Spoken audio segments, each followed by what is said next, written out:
ទិញផ្ទះដោយប្រើកម្ចីជាមួយនឹងធនាគារនិងការបង់រំលោះផ្ទាល់ជាមួយនឹងបរិយថាតើមួយណាល្អជាង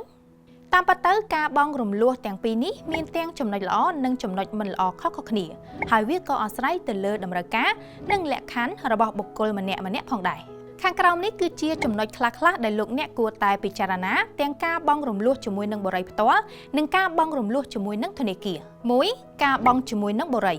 គុណសម្បត្តិគឺពុំមានភាពស្មុគស្មាញច្រើននិងមិនតម្រូវឯកសារច្រើននោះទេហើយក៏អាស្រ័យទៅលើការចរចារវាងអតិថិជននិងម្ចាស់បរិយផ្ទាល់តែកុំភ្លេចថាភាពងាយស្រួលទាំងនេះនឹងនាំផលវិបាកទៅថ្ងៃអនាគតផងដែរដូចជាបង់ហើយមិនបានផ្ទះឬពេលខ្លះអ្នកបង់យឺតយ៉ាវតែបន្តិចម្ចាស់បរិយអាចរឹបអូសយកផ្ទះបានភ្លាមៗហើយចំណុចមួយទៀតដែលអ្នកគួរតែដឹងដែរនោះគឺថាការបង់ជាមួយនឹងបរិយជាទូទៅគឺយកការប្រាក់ខ្ពស់ជាងធនាគារបើលោកអ្នកមានបញ្ហានៅក្នុងការសងត្រឡប់ឬបញ្ហាណាមួយកំឡុងពេលបង់លោកអ្នកពុំមានការការពារដោយច្បាប់នោះទេហើយលោកអ្នកក៏មិនមែនជាម្ចាស់ផ្ទះនោះដែរប្រសិនបើលោកអ្នកបង់មិនទាន់អស់មានន័យថាផ្ទះដែលលោកអ្នកកំពុងតែបង់ពុំមែនជាកម្មសិទ្ធិរបស់លោកអ្នកនោះទេ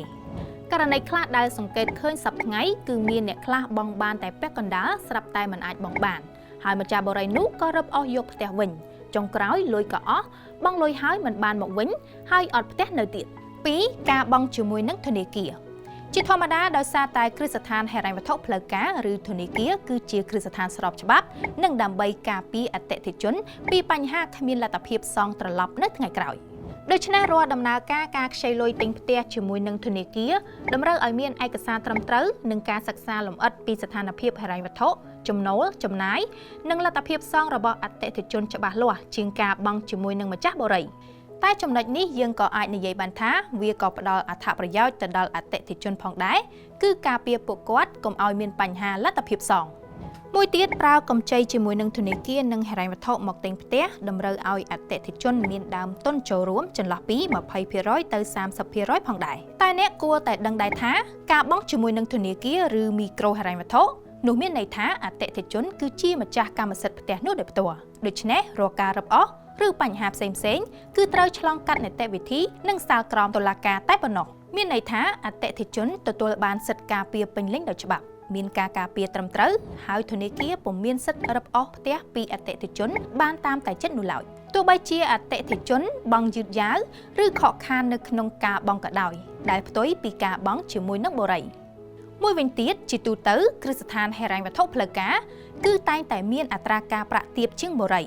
ដោយសារការយកការប្រាក់ពីអតិថិជនគឺមានការកំណត់ត្រឹមត្រូវហើយចំណុចសំខាន់ចុងក្រោយមួយទៀតនោះគឺធនាគារនឹងជួយផ្ដល់ការប្រឹក្សាយោបល់ដល់អតិថិជនអំពីគម្រោងបរិយឬផ្ទះនោះ